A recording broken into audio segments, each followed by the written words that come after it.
Welcome back to All Things Creepy. I'm your host, Micah James. So, this episode will be the last episode, at least for a while, that I will just be straight up reading to you guys. The episode that I am uploading on Saturday will be like an actual researched episode rather than me just straight up reading from my computer screen. But I just needed a little extra time to get my collective shit together, you know?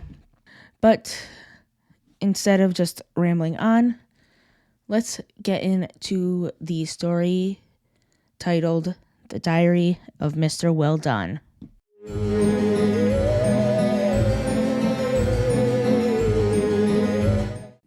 Hello, I am Mr. Welldone. I watched the copulation which conceived you, and I screamed in horror. I saw you birth like a hatched parasite, hairless and gagging, and I grit my teeth in hatred, sliding them over each other again and again and again and again and again, until they were flat and smooth. I will watch you wither and grow old, as your body congeals and the weight of your years pulls your flesh from your body. I will grin and snicker, laugh and laugh. I will see your desiccated corpse pumped full of superficial chemicals, interred into the dirt and feed the eyeless, subterranean creatures of the earth. I will howl because I know where you are going. I know where you are going. I know the secrets of this earth as I knew the secrets of the one before. I will bring about the end, and you cannot stop me. You read these tales, and you do not know that each one you read, with each one you create and recreate, with the one you retell, with one you claim ownership of, you beckon the end. For there will be some among you who will try to verify these tales. You will seek them out. Those that do so with passion will find that many of them are falsehoods, but some will be harrowing at the very least. Others will leave you scarred for the rest of your fleeting days, and others still will leave you stripped of your flesh, and that flesh will be used to build more and more and more tales, twisted and stretched to cry out to more curious individuals. I will smile, my teeth clenching together tightly, tightly, tightly, until one cracks with a satisfying pop. My eyes unblinking, watching everything fall into place, wide and empty, weeping and shriveling with delicious, protracted agony. I am so excited, so very excited. Even as you read this, some among you are emboldened. The sick part of you, which lusts for the end, whisper into your mind, making you want to see the horror, the pain, the blood, and the death. You want to see it. You want to see what lies hidden in the dark, beyond sight, smell, taste, hearing, and touch. Come and see. I will show you such wonderful things. In the dark. Hello. It is not what you cannot see in the dark that you fear. It seems the masses have comforted themselves with the trite statement, people fear the unknown. Humanity finds a strange comfort in this statement. If people did intend fear the unknown, this statement would be akin to locking eyes in spirit with that soul-rending horror which lurks unseen in the back of every human's mind. No, it is not what you cannot see in the dark that you fear. It is what you will see if you gaze long and hard into it. You will see that thing you know you will see. You will attempt to assuage that sting of fear in your mind by numbly assuring yourself that it is simply a figment of the rampant faculties of the subconscious. It is not. Yes, we fear the dark for a reason. The reason is not what you think it is. The foolhardiness of bravado. Hello. Many fellows in their markedly less than infinite wisdom choose to prove their gender and sexual orientation by seeking out a locale rumored to be frequented with events of the supernatural.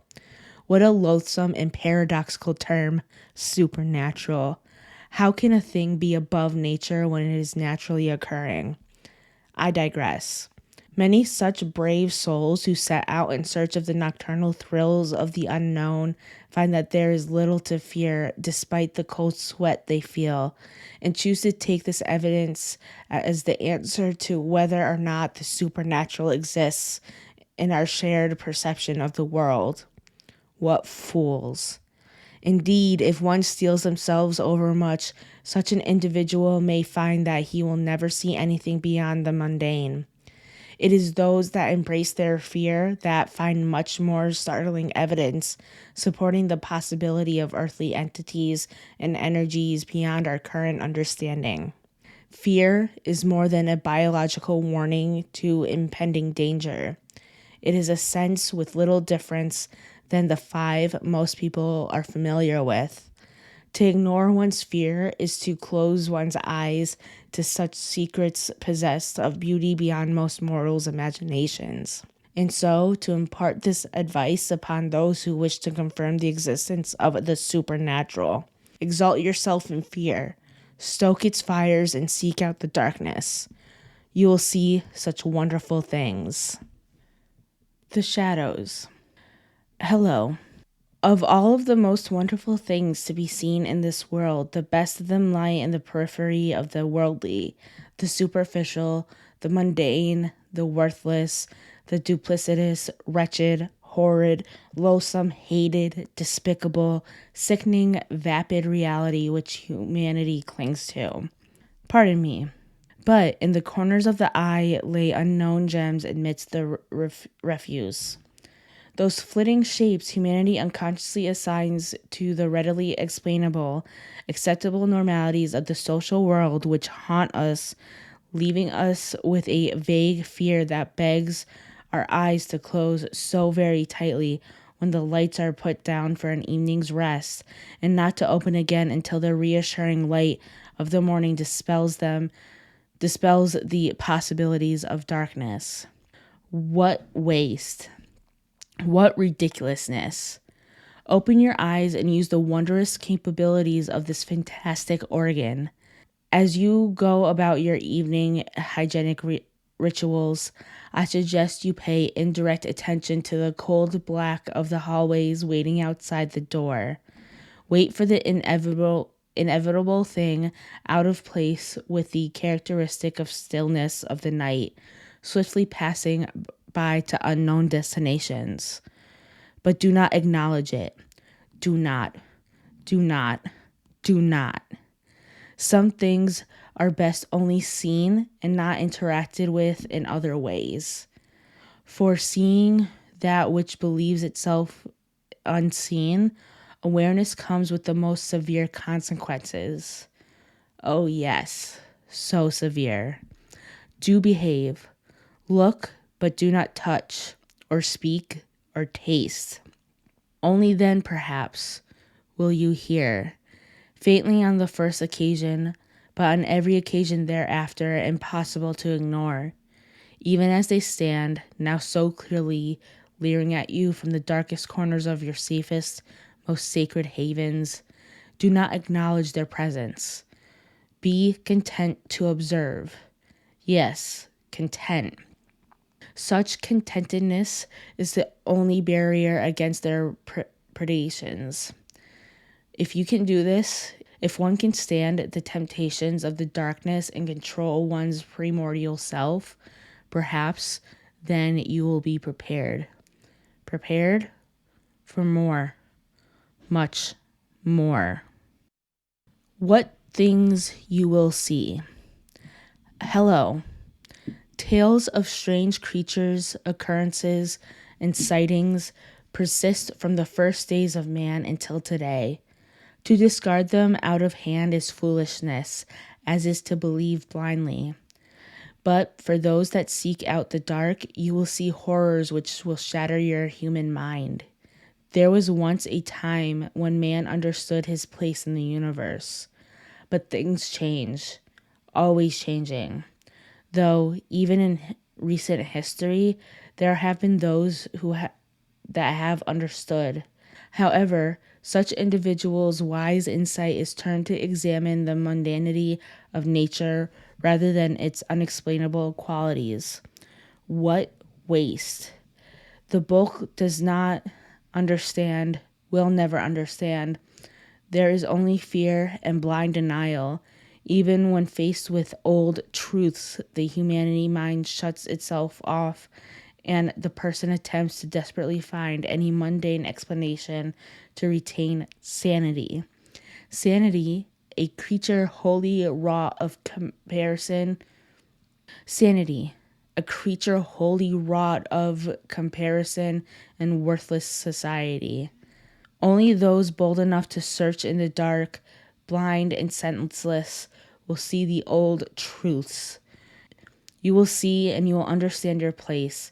You will experience feelings so powerful and varied that you will be unable to assign words to describe the experience, and then it will all end. Fine entertainment. Hello. Can one be simultaneously amused and disgusted? Apparently so. Humanity disgusts me for its constant squabbling for little pieces of paper, hierarchical conflicts for power that exists only in the imaginations of those involved, and the pointless use of lives in order to sustain nothing but a paltry level of discomfort.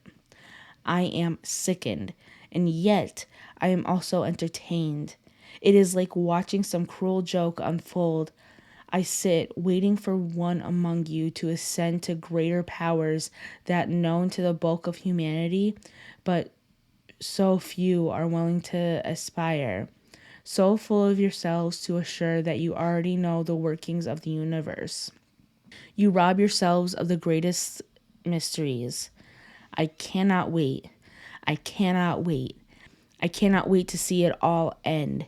I cannot wait to watch you scream and suffer. A magnificent din of flesh being stripped from bone, which is then made to dance to the whims of the most horrifying destruction the sentient portion of the universe has borne witness to.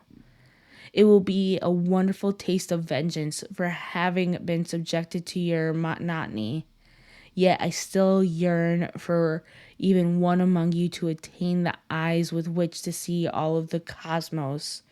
But I also yearn to pluck your organs from their positions of safe functioning simply to relish the expression of pain and terror you feel on your faces.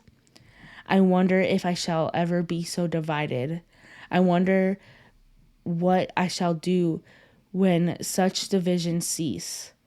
I cannot wait.